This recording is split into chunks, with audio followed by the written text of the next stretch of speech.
Hey, what's going on, guys? CJ here. Coming here with a kind of quick thoughts. I'm not gonna sit there and say review. This is gonna probably be a traditional review later on, but I just figured do a video review. It's been a while. Excuse the glare. Um, so I just came back from the Captain Marvel screener earlier today, and overall, I think it's a great film. One of the things going into this film, you know, a lot of folks were and maybe because they just never watched the movie or know about Brie Larson, a lot of folks had trepidations about Brie Larson, so to speak, and just like, can she be the Carol Danvers? I think a lot of folks, I'm not speaking for everybody when I say that. I think people's knowledge about Carol Danvers is along the lines of what you get from what we know of her from the X-Men animated series. Particularly the fact that we know 90s Rogue as the person that got her power set, at least in the 90s X-Men power set, from Carol Danvers and such. So I think starting from there, most people's knowledge of Carol Danvers as Miss Marvel and Captain Marvel is from that series and such. And some people have continued forward and some people haven't. They just know that character from that. Then you got a person like me that took a step further, and besides knowing her from 90s X-Men because of that, I knew of the character past that and stuff, but I never really read anything of the character like that and stuff. I just knew she was part of the Avengers and she had adventures with other heroes and such. It really wasn't until House of M where they really did a great job of characterizing Carol and her Miss Marvel persona that I latched onto that character a lot. And seeing that character over the years grow to where she's at now, where she is a de facto Captain Marvel, you're kind of like, all right, cool. This was a long time coming. And what's interesting to me about, well, at least what I like about Captain Marvel, this movie, is that they do a really great job of, at least for me, the way I kind of took the message from this film is the fact that Carol, over the course of this film, you see that she goes through a lot of stuff that shaped her to who she is today. And at least for me, the message that I saw from this film was the whole thing of persevering through it all and rising above that adversity and stuff.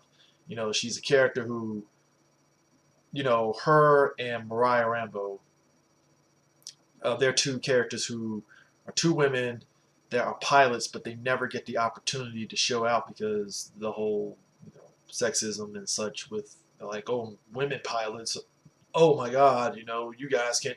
And it's this thing with Carol of her trying to prove herself all the time, prove her worth, prove that she's better than what the guys and the men make her out to be and such.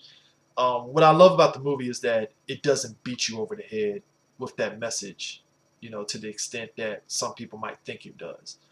Um, and I think that's great because I think a lot of folks would have rolled their eyes on, like, all right, we get it, she's a strong female, but this movie does a great job of showing why she, like, how, again, those bits of adversity that she dealt with, it shaped her to who she was now, to where she's arising above it and gets stronger out of it and such. I think that's great.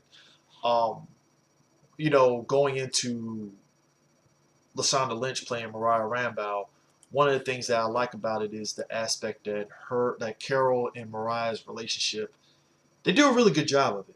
They do a phenomenal job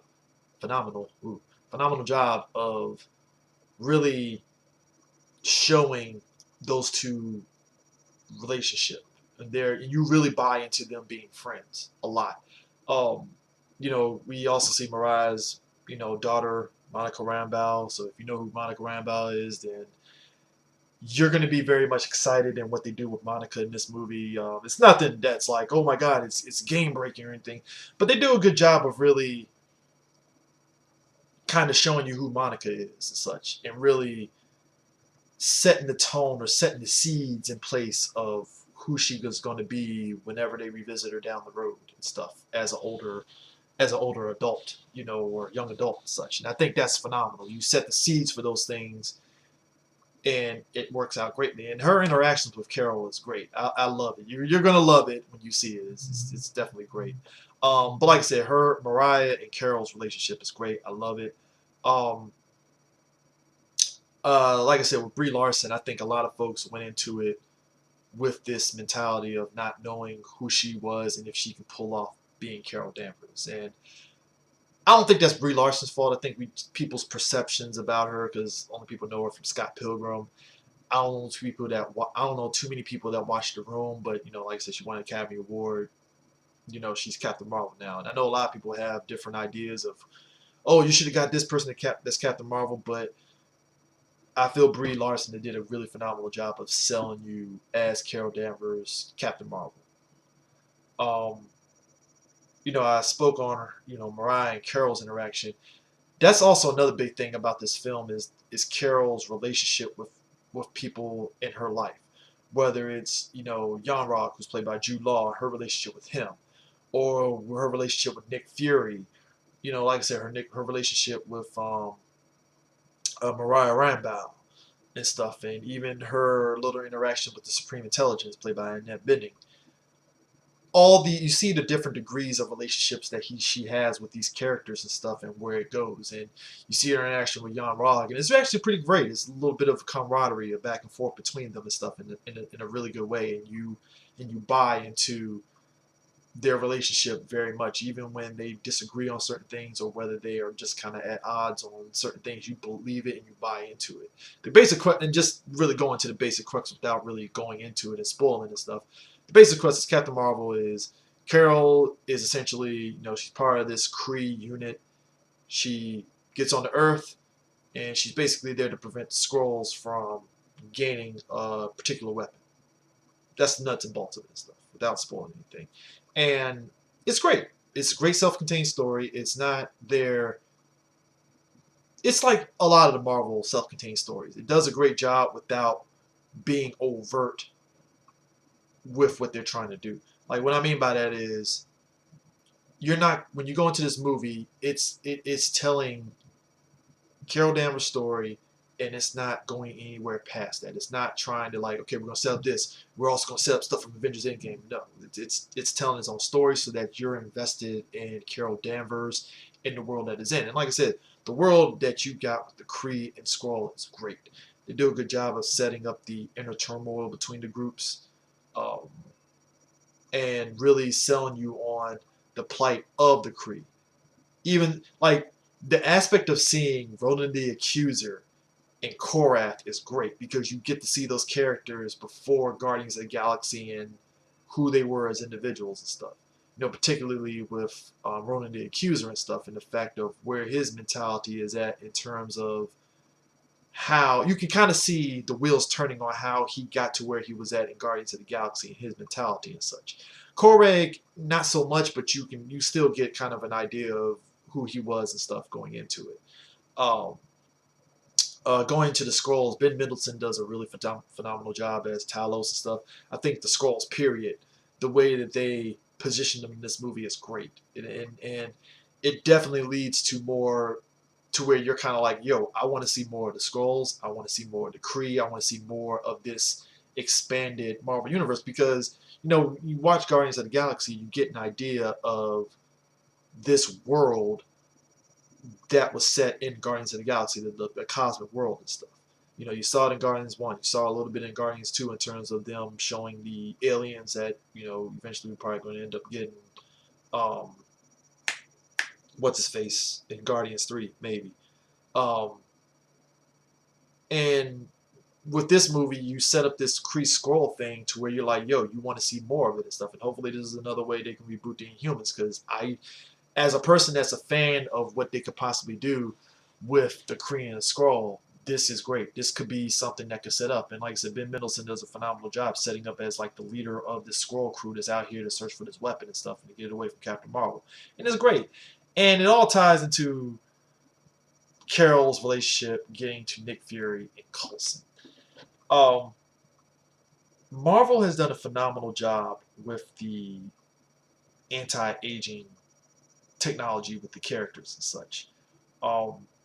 And when you watch this film, you actually do believe throughout the whole movie that, yo, that's young Samuel Jackson, 90s Samuel Jackson, and it works. It doesn't feel distracting. You're like, oh shit, young Samuel L. Jackson. Oh, young Phil Coulson. Wet behind the ears, Phil Coulson. You know, he's out here ready to do that, and it's great. And I love Carol and Nick's interactions with one another and stuff. Nick Fury. The movie does a good job of really kind of building up certain characters and how they come to be that you know them today. Like you understand why and how Fury is the way he is when it comes to the superheroes and stuff, and why he put together the Avengers Initiative. You understand his mentality and how he feels that way about the heroes and stuff, to where you understand now it was never about using them. He really believes in heroes, and you see the build up to that when he's hanging out with Carol and such. You see Phil Coulson, and you see the makings of him being who he is when you see him now and stuff throughout the Avengers and the early Phase 1 movies and stuff, and even Agents of S.H.I.E.L.D. They do a phenomenal job of showing that. And it's just overall the little kind of stuff that they see that really plays into what you know about the MCU from previous movies. Because then it's like everything about this movie, it ties into like, oh my god, that's how it came to be. And you're just like, wow, this is great. But like I said, it doesn't beat you over the head with it and such. It's there, it exists, and then boom, it keeps it moving. And if we're going to talk about that, the 90s setting. That's another aspect that doesn't beat you over the head. In any other movie, they do this thing where it feels like they emphasize it every single scene. Like, hey guys, it's the 90s. See, look at this. And what's great about this movie is that, yeah, you know this movie's set in the 90s. They throw in little things that's like, oh, clearly this is the 90s because of this song or that landmark or certain things happening. But it's done in such a way that, again, like I said, it doesn't beat you over the head with it and such. You're just like, oh, it's the 90s. Of course, this is not going to exist. Of course, that's going to exist. You know, of course, Blockbuster is going to be here. Of course, technology isn't where it's at now in the MCU, where it's modern times. It's the 90s. It's a little bit archaic and stuff. But like I said, it's the movie overall doesn't, like I said, it doesn't beat you over the head with the material and such.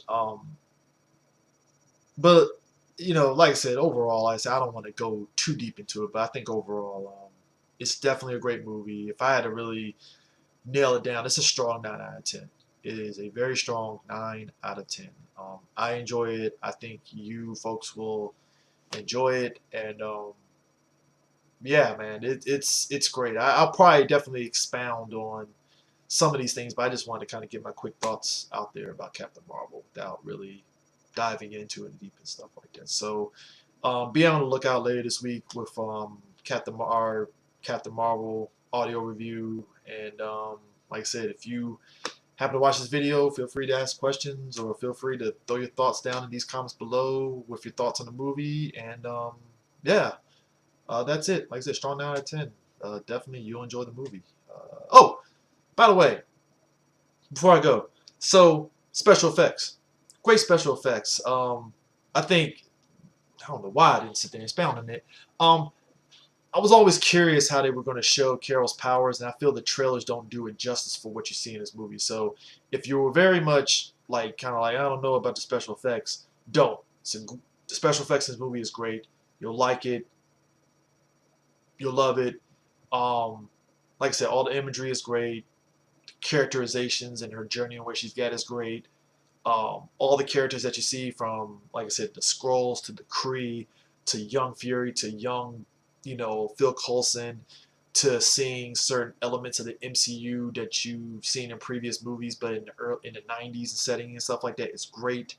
But like I said, overall, go into it. Don't go into it with any sort of baggage of like, oh my god, I had these expectations and it didn't reach it. Now, I mean by expectations, I'm not talking like you expect the film to be better. I'm talking like any crackpot theories that you thought that was going to be in this movie to tie into Endgame and stuff. Don't. Just go into this movie knowing that it is truly 100% focused on Karen Danvers and that world and the people that she interacts with, and it works out great overall. And like I said, it sets the seeds for future Marvel movies if they choose to go in a different direction and stuff. So yeah, overall, strong 9 out of 10. Definitely go see it and be on the lookout for our audio reviews. So with that in mind, peace.